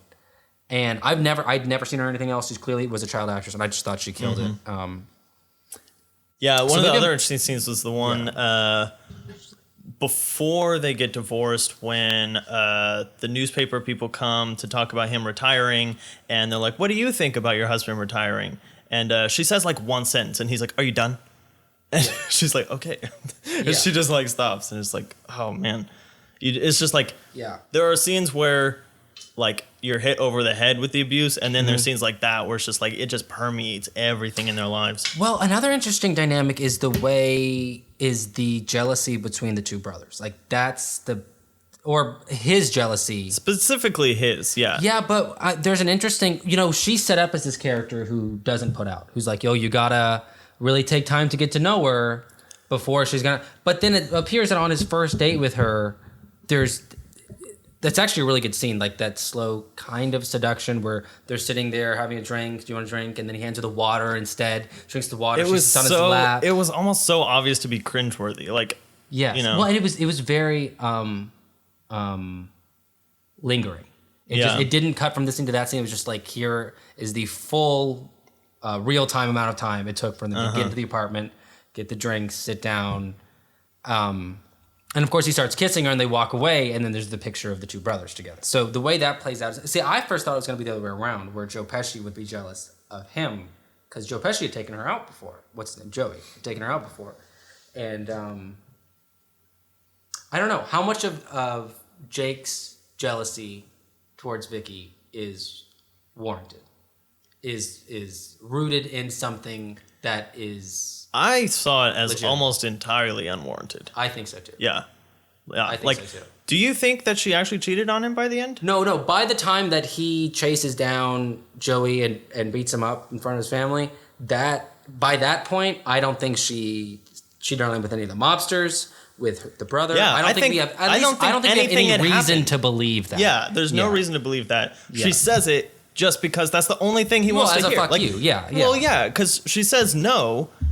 And then, they're like, even like regardless of the truth, he's not going to take anything else except for yes, I did. What yes. I mean, that's what she says. What do you want to hear? What do you want to hear? Yeah. That's all he wants to hear is what he wants to hear. That's never the right thing to. No. If a guy is pointing a gun at you and you didn't kill his family, it's like, just tell me you killed him and I'll be fine. Like, you just, nope, wasn't me, man. Yeah. So. Which makes that scene just so much harder to watch. Yeah. Anyway, you guys want to know why this film is in black and white? Sure I do.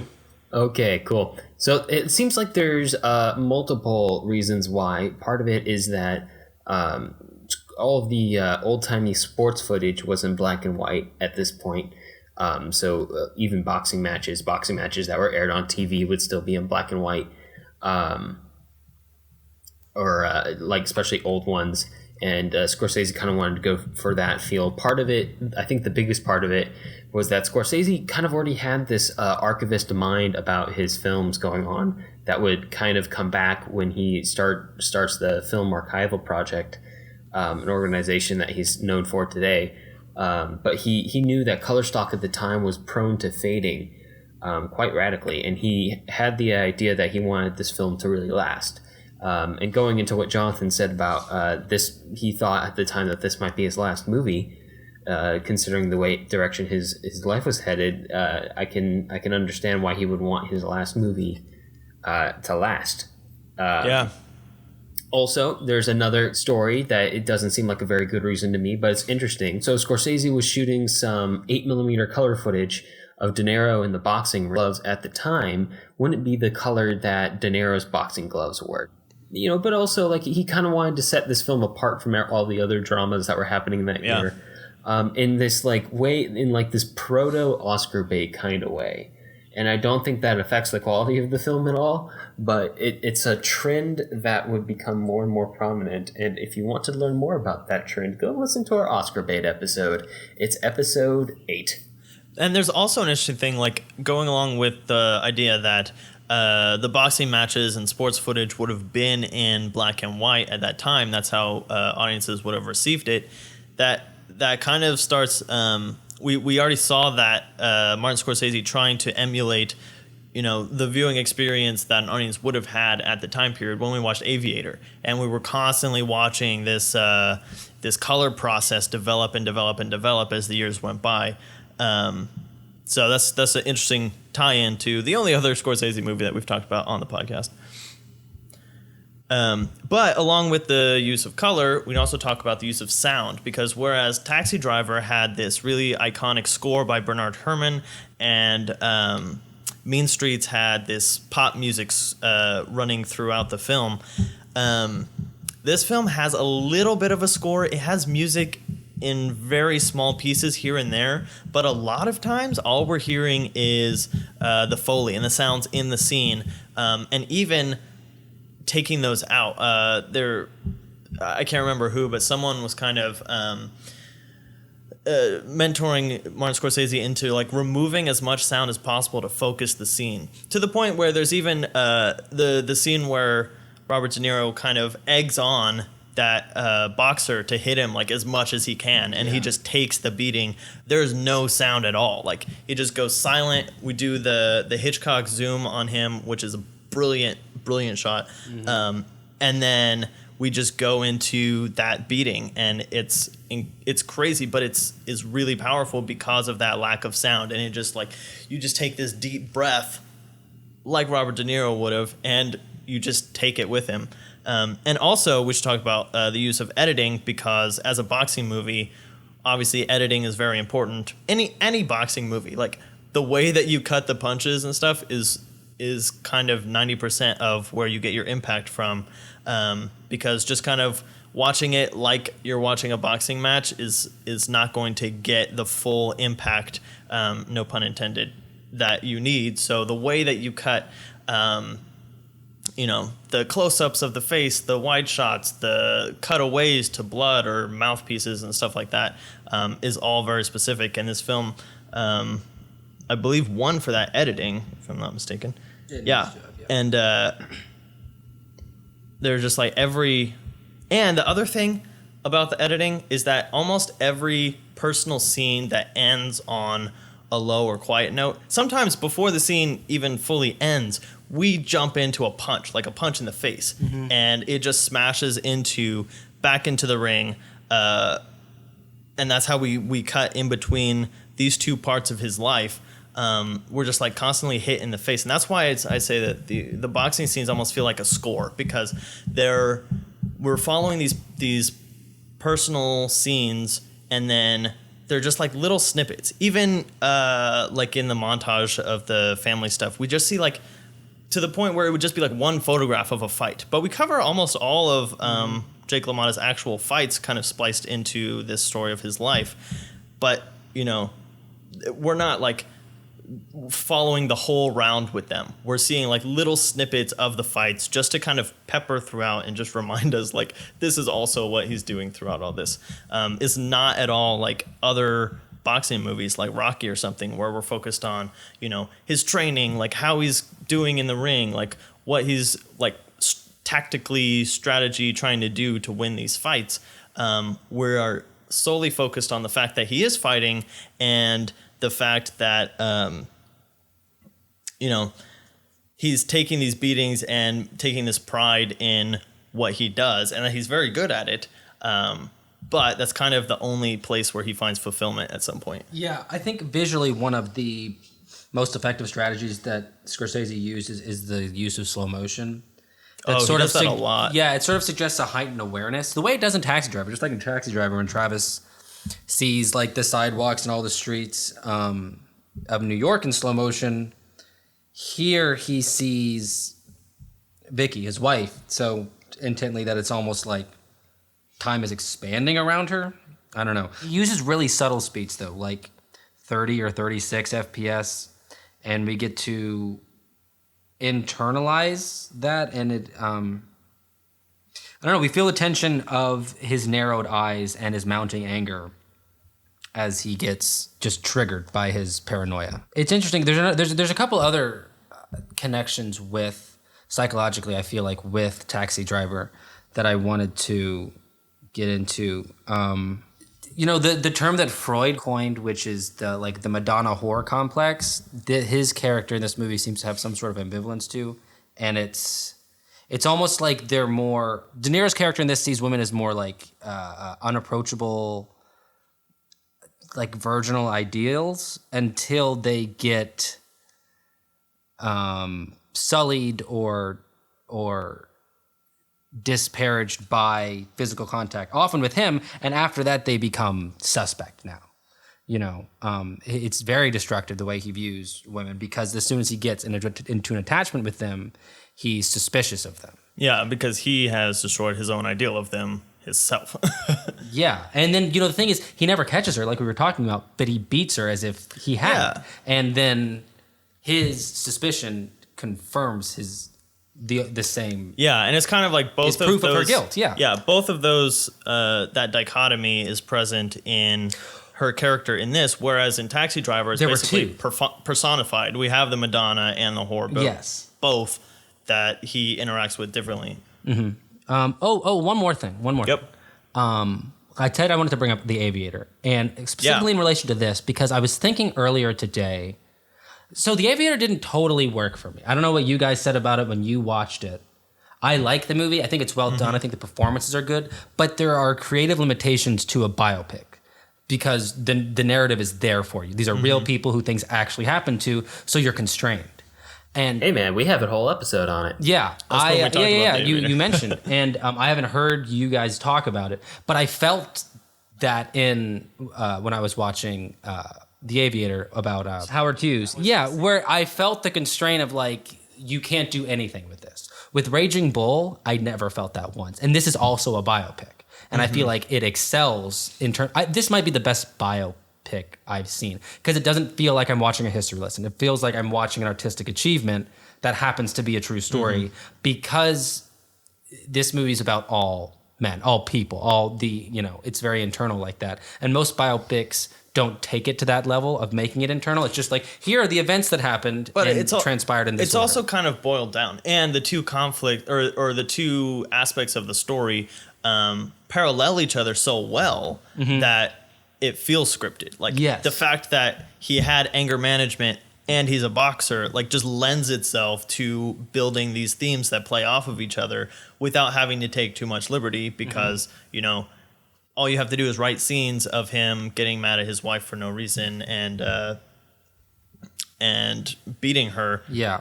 And juxtapose that with him beating guys in the ring, or beating up guys that she's talked about in the ring. Sure. And it kind of falls into place. Not to say like it's still extremely well done, but you're right. The events that he has to play with lend themselves to that narrative flow. Yeah. Already. Kind of moving into the overall, but another person I want to shout out to is Frank Vincent, who plays Salvi, who's the mobster that Joe Pesci's character beats up with the car door. Oh yeah. Who was also on The Sopranos. There's a lot of Scorsese influence in The Sopranos, which I've told you guys before is probably my favorite show. And what's interesting is his character, Frank Vincent's character in The Sopranos does not ever cross paths with the character that David Proval, who I mentioned was in Mean Streets and also in Sopranos, but they both inhabit this role that is recurring in Sopranos of kind of the monster of the week, but it's more like monster of the season, where they're the bad mobster character that comes in and is causing trouble that they have to get rid of. And they both do that, David Proval early in the series and Frank Vincent later in the series. And so I think it's interesting that they bring in those characters. And near the very end of the series, in the episode where the confrontation between Frank Vincent's character and our main cast comes to a head, there's a scene where they're talking about, what are we going to do about this guy? We got to take care of him. And as that's happening and he's bonding with his guys, the theme from Raging Bull is playing. And they like kind of mime box with each other a little bit after the movie. So there's that meta commentary like we were talking about the self-referential. Like, they know that this guy played a mobster in that other movie. And now we're referencing it vaguely awesome. Here. So I don't know. I think that's cool. Yeah, I love when TV has like a fun cameo and they bring up their famous roles. Okay, so overall notes. One of the first things that I put in here, which doesn't really apply to Raging Bull, but both Taxi Driver and Mean Streets have that narration going through them, which is interesting because narration is not a very common thing, and to some extent it's almost become tabooed in modern film, to the point where like this idea of you have to talk your audience through your movie, but it's used in such an interesting way in these two films that it doesn't feel like it's holding your hand. Like, especially in Taxi Driver, it's almost just like bringing you into this twisted world of Travis, where you don't even know what he's thinking or what he sees of other things. But one of the interesting things I was thinking about the narration of Mean Streets is that it kind of switches who the narration is targeted at. There are times when it feels like the narration is, there are times when the narration is definitely prayers, so he's talking to God. Yeah. There are times when the narration is to himself. Journaling, yeah. Just, mental notes. And there are times when it feels like it's to the audience. Like the first line, you don't pay for your sins in the church, you pay for them on the streets. Giving you a theme to wrestle with while you're watching. Yeah, so, but there's no like clear division of like who the narration is talking to. It just kind of like jumps back and forth between them throughout. Did you guys find that drawing? Did you think about that at all while you were watching it? It's a very Scorsese thing because he uses it in a lot of films. And you're right, Jonathan. This is one of those things where it is very in vogue right now for modern day screenwriting classes to teach you that narration is a very lazy thing to do, and it can be a very easy out for an untrained writer who is looking for an easy out. But I think Scorsese films prove that you can use it inventively, and you can use it as a way that increases the value of the movie rather than something that becomes a crutch. And I think in the two films today that feature narration, it's used to expand the thought of the characters in a way that's significant to the theme without just being a way to convey exposition or to convey emotion that wasn't already being conveyed visually. So the other thing about all three of these films is that New York plays a huge role in them as a setting. And these are not, by a long shot, the only films that Martin Scorsese made set in New York. And it just takes on this whole life of its own. I mean, that's his setting. That's where he's from. That's what he knows, and he uses that to be just like a playground for these characters with all of these different vices and dynamics and stuff like that. And Alex, I know you are fairly familiar with New York. What was your impressions live on streaming the with us setting from in all New of York these? right now, aren't you, buddy? I am currently in New York, and I have lived here for 2 years. 1 year in Manhattan, 1 year in Brooklyn. I mean, like, New York is so different than it was during the time period that you see in Scorsese films. And it's so, like, in Mean Streets, like, that's a period of time where New York is basically bankrupt. And it is running out of money. The city, the subways are in just a terrible state of being. People are moving away. This is the period of time where the Bronx is burning. And so, like, you have this space for criminal activity to move in, and things become very, very cliquish, very communal, very, very much a series of neighborhoods all just trying to take care of themselves in a way that, neighborhoods are still very tightly knit to a certain extent now, but it isn't as scrappy. Like the modern New York City is doing very well for itself. Like it has a good tax revenue. It's not bankrupt. It is taking care of its people. It's expanding its public transportation system. But it's nowhere like what it was. But it has such a texture to it in these movies. Like you feel these movies can't really take place anywhere else. New York is integral to kind of what's going on, and like, in Raging Bull, how cramped their apartment is at the beginning. In Taxi Driver, the way he's able to just drive around at night and see a bunch of people but still feel so alone. But aside from all that, Martin Scorsese is still making movies. Like these, we talked about some of his very early things, but he has a legacy that He's still making good movies that are like profound and people are noticing. And Silence. Silence is not my favorite. I think literally both Raging Bull and Taxi Driver are in the AFI Top 100. Oh, I think he has they are. 3. He might I think have more than any Goodfellas. other I think director. Goodfellas is 2. But yeah, I mean, Wolf of Wall Street, Hugo, even, which was much lighter than a lot of his other films, but it was he's also a grandpa now, you know. Also self-referential. Look at Spielberg and how he changed. Yeah. You know. But Hugo is extremely self-referential to the film industry. It's about Georges Méliès, one of the founders of film, period. Yeah, and you know, the year before that, he comes out with Shutter Island, which is an adaptation of a horror story. Right. So that, you know, his range is still there. Aviator in 2004. He's got another biopic. You know, he has such a wide range of films. He's got like 4 other movies that he's planning to make. Yeah. Like, this guy is not slowing down. We've talked about filmmakers who did not slow down. We just talked about David Lean, who was planning to make films while he was sitting on his deathbed.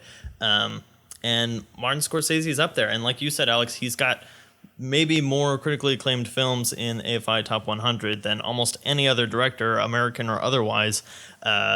You know, his legacy is going to live on, and you know, these are just kind of where he started, where he's jumping off from, and it just keeps going from here. I'm so glad I got to talk about these movies with you guys. Yeah, I really like dissecting this stuff, and I really like going into the layers and the density of film. There's not enough density in film these days, and so sometimes you have to go back a little bit to find it. And I'm glad he's making more movies so I can still do that. You know? yeah. And these films have so much in them that you know you can keep watching them and you can keep figuring it out. All right, but shall we get into what we're going to talk about next time, Alex? Something a little bit lighter. Hopefully, God. We're going to be doing a theme week, not a director week. We are going to be talking about different adaptations of Sherlock Holmes stories throughout the ages. Specifically, different representations of the character of Sherlock Holmes, who is one of the most prevalent characters throughout film history. We'll be starting with The Hound of the Baskervilles from 1939, starring Basil Rathbone, one of my favorite old-timey actors. And then we'll be looking at Jeremy Brett from The Sign of 4 in 1987. And then we will be watching A Study in Pink, the episode, which is basically a miniature movie from 2010, starring Brittlestick Cumberbund, which is available on Netflix. Yeah, we've done... So Jeremy Brett is famous for doing a Sherlock Holmes TV show, but The Sign of 4 is actually a TV movie, part of that. And we've done a TV movie before in Batman 66. But yes, I think A Study in Pink will be the only technical TV show episode that we have covered so far. And I'm excited because Alex and I are both big fans of the character of Sherlock Holmes from Sir Arthur Conan Doyle.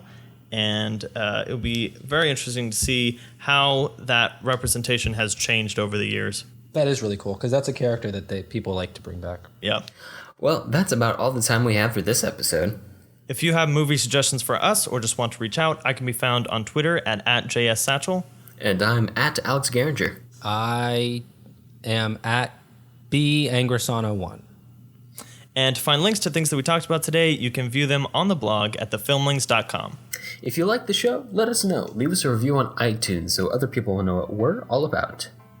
We definitely appreciate it. Talk to you next time. All right. Thanks for joining us, Ben. Always a pleasure. Absolutely. Bring me back. We'll talk about The Godfather or something.